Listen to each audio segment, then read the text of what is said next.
Hello guys. तो इस video में हम लोग देखेंगे 4 स्ट्रोक डीजल इंजन के बारे में। ठीक है, तो 4 स्ट्रोक डीजल इंजन क्या होता है? डीजल इंजन मतलब कि हम लोग ऐसा इंजन जिसमें हम लोग as a fuel diesel use कर रहे हैं। ठीक है, 4 स्ट्रोक मतलब कि इसमें 4 स्ट्रोक होता है।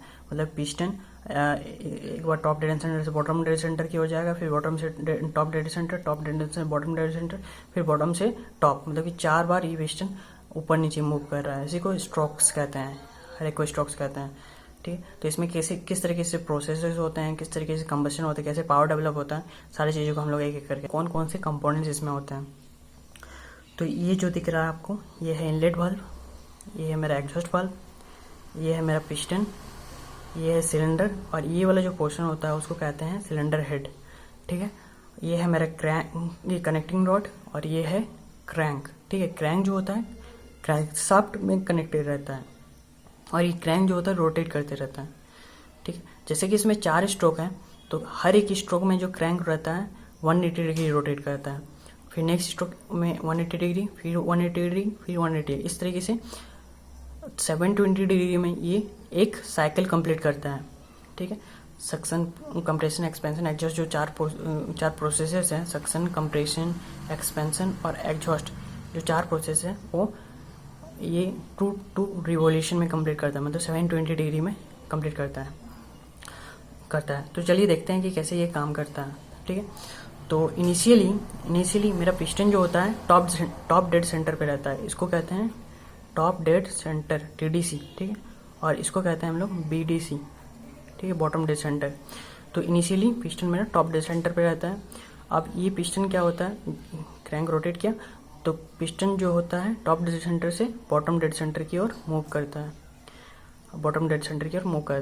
तो यहाँ पे क्या था, इनिशियली वॉल्यूम मेरा कम था, अभी वॉल्यूम सडन इंक्रीज हो रहा है।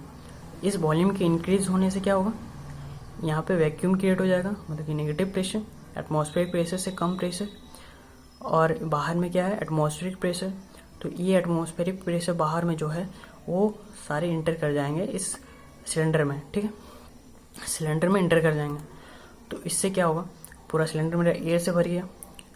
अब नेक्स्ट स्ट्रोक में क्या होगा, ये जो क्रैंक है फिर 180 डिग्री रोटेट करेगा, तो यहाँ पे पहुँचे। तो इसमें अब ये पिस्टन जो मेरा है बॉटम डेड सेंटर पे पहुँच गया है, सक्शन स्ट्रोक में बॉटम डेड सेंटर में पहुँच गया है, और ये पूरा सिलेंडर मेरा एयर से भरा हुआ है। तो नेक्स्ट स्ट्रोक में क्या होगा, ये पिस्टन जो है बॉटम डेड सेंटर से टॉप डेड सेंटर की ओर मूव करेगा। ठीक है, बॉटम डेड सेंटर से टॉप डेड सेंटर की ओर मूव करेगा। तो इसमें दोनों वाल्व, इनलेट वाल्व और एग्जॉस्ट वाल्व क्लोज रहेंगे। तो जैसे ही पिस्टन बॉटम डेड सेंटर से टॉप डेड सेंटर की ओर मूव करेगा, तो ये जो एयर है ये तो क्लोज वॉल्यूम में हो गया, ये तो बाहर नहीं निकल सकता कहीं से भी, क्योंकि इनलेट वाल्व और एग्जॉस्ट वाल्व दोनों क्लोज है मेरा। तो ये एयर जो होगा कंप्रेस्ड हो जाएगा। अब इस कंप्रेशन के कारण क्या होगा, एयर का प्रेशर और टेम्परेचर दोनों राइज करेगा, बहुत ज़्यादा राइज करेगा। ठीक है, एयर प्रेशर टेम्परेचर राइज करिए। जैसे पिस्टन टॉप सेंटर की ओर मूव करता है, तो हम लोग क्या करते हैं, फ्यूल जो है फ्यूल उसको इंजेक्ट कर देते हैं in the form of spray के फॉर्म में इंजेक्ट करते हैं। ठीक है, तो वो जैसे ही इस हाई प्रेशर एंड टेम्परेचर के कांटेक्ट में आता है, वो फ्लेम की तरफ प्रोपेगेट करता है, फैलता है फ्लेम की तरह। तो यहाँ पे फ्लेम प्रोपेगेट करता है। ठीक है, फ्लेम प्रोपेगेट करता है, उस फ्लेम प्रोपेगेट से इतना प्रेशर एंड टेम्परेचर डेवलप होता है कि ये जो गैसेस बन गया, मतलब फ्यूल के इंजेक्ट करने से फ्यूल और एयर का गैसेस बर्न्ड गैसेस जो बन गया, वो पिस्टन पे फोर्स लगाता है, और वो फोर्स इतना होता है कि पिस्टन को वो धकेल देता है फिर नीचे की ओर, और पिस्टन अब टॉप डेड सेंटर से मेरा बॉटम डेड सेंटर की ओर मूव करता है। इसी स्ट्रोक में मेरा पावर डेवलप होता है। ठीक है, इसको पावर स्ट्रोक भी हम लोग कहते हैं। तो इसमें बहुत ज़्यादा पावर डेवलप होता है, बाद बाकी में तो हम लोग को पावर देना पड़ रहा है, लेकिन इसमें पावर डेवलप हो रहा है। ठीक है, तो ये इसमें क्या हो जाता है, पिस्टन मेरा टॉप डेड सेंटर से बॉटम डेड सेंटर की ओर मूव करता है। ठीक है, बॉटम डेड सेंटर की ओर मूव करता है। तो अब पिस्टन मेरा बॉटम डेड सेंटर में है, और यहाँ पे फुल ऑफ एग्जॉस्ट गैसेस है, मतलब कि बर्न्ड गैसेस है।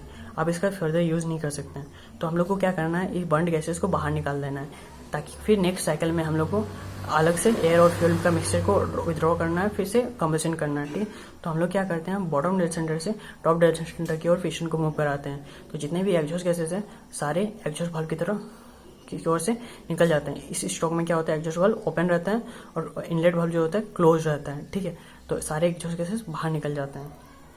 तो ये 4 स्ट्रोक पेट्रोल इंजन से किस तरह से डिफर होता है ये 4 स्ट्रोक डीजल इंजन।